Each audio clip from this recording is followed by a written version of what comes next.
بسم اللہ الرحمن الرحیم۔ اسلامک بینکنگ، اسلامی بینکاری کے نام سے جو بینکاری کا کاروبار ہو رہا ہے، اس میں جو سب سے نمایاں طریقہ ہے کاروبار کرنے کا، اور بہت سے طریقوں کے علاوہ، وہ مرابحہ ہے، جس میں یوں ہوتا ہے کہ ایک کاروبار کرنے والا ادارہ جو بینکوں کے پاس عام حالات میں ایسے جاتا تھا کہ ان سے ایک رقم لیتا تھا سود پر، وہ اب اسلامک بینک کے پاس جاتا ہے اور ان سے یہ کہتا ہے کہ مجھے تو اصل میں اپنے ٹیکسٹائل مل کے لیے کاٹن چاہیے، مجھے اگر آپ روئی دے دیتے ہیں، کپاس دے دیتے ہیں تو میرا کام ہو جائے گا۔ بینک یہ کہتا ہے کہ آپ کی کپاس کی کتنا وزن ہے، کیا تقاضا ہے، وہ اس کو بتاتا ہے، جو مثال کے طور پر فرض کیجئے کہ 50 لاکھ کی مالیت کا ہے، تو بینک ان سے یہ کہتا ہے کہ ہم آپ کو 50 لاکھ کی مالیت کی کپاس آپ کی فیکٹری میں پہنچا دیں گے۔ وہ یہ بھی ان سے کہتا ہے کہ یہ رقم آپ چاہے 6 مہینے بعد یا سال بعد دے دیں، لیکن جب ہم اس کپاس کو آپ کی فیکٹری تک پہنچائیں گے تو ہم 50 لاکھ کو مثلاً 55 لاکھ کر لیں گے۔ یہ ہمارے اور آپ کے درمیان معاہدہ ہے، ہم ایک کاروبار کر رہے ہیں اور لوگوں کا خیال یہ ہے کہ کاروبار جائز ہے، چنانچہ وہ اضافی رقم لیتے ہیں، اور ان کو عام طور پر تو یہ ہوتا ہے کہ کپاس پہنچاتے بھی نہیں بلکہ رقم دے دیتے ہیں 50 لاکھ اور بعد میں زیادہ وصول کرتے ہیں۔ بعض بینک ہیں کہ جو باقاعدہ اس شے کو پہنچا دیتے ہیں اور زیادہ رقم وصول کرتے ہیں۔ حقیقت واقعہ یہ ہے کہ کپاس بھی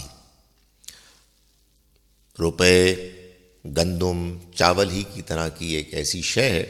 کہ جس کو جب آپ استعمال کرتے ہیں تو وہ اپنی نوعیت کھو دیتی ہے اور وہ گویا کہ اپنے وجود سے کسی اور وجود کی شکل اختیار کر لیتی ہے، غائب ہو جاتی ہے، اور اس کے بعد اس کا امکان ہے کہ وہ کپاس جو کپڑا بنائے، جو دھاگا بنائے، اس کو نقصان ہو جائے۔ تو یہ اپنی نوعیت کے لحاظ سے ویسے ہی ہے جیسے کہ سود کا آپ قرض لیتے ہیں، اس لیے دونوں میں کوئی فرق نہیں ہے سوائے اس کے کہ اس کو ایک خاص شکل، ایک خاص رنگ دے کے، مرابحہ کا نام دے کے لوگوں نے جائز سمجھنا شروع کر دیا ہے۔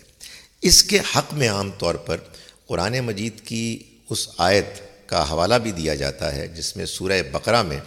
آیت نمبر 275 میں اللہ تعالیٰ نے یہ فرمایا کہ بعض لوگ کہ جو قرآن مجید کی باتوں کو نہیں مانتے، وہ یہ اعتراض کرتے ہیں سود کی حرمت کے بارے میں کہ انما البیع مثل الربا، بے، اور ان کا کہنا یہ ہے کہ یہاں بے سے مراد بے مرابحہ بھی تو ربا کی طرح ہے، اور یہ لوگ یہ کہتے ہیں کہ اللہ تعالیٰ نے جواب میں یہ کہا کہ وَأَحَلَّ اللَّهُ الْبَيْعَ وَحَرَّمَ الرِّبَا، اللہ نے بے کو یعنی بے مرابحہ کو جائز کیا ہے اور ربا کو ناجائز کیا ہے۔ حقیقت یہ ہے کہ قرآن مجید کی اس آیت کا یہ ترجمہ ٹھیک نہیں ہے۔ اصل بات یہ ہے کہ یہ پوری بات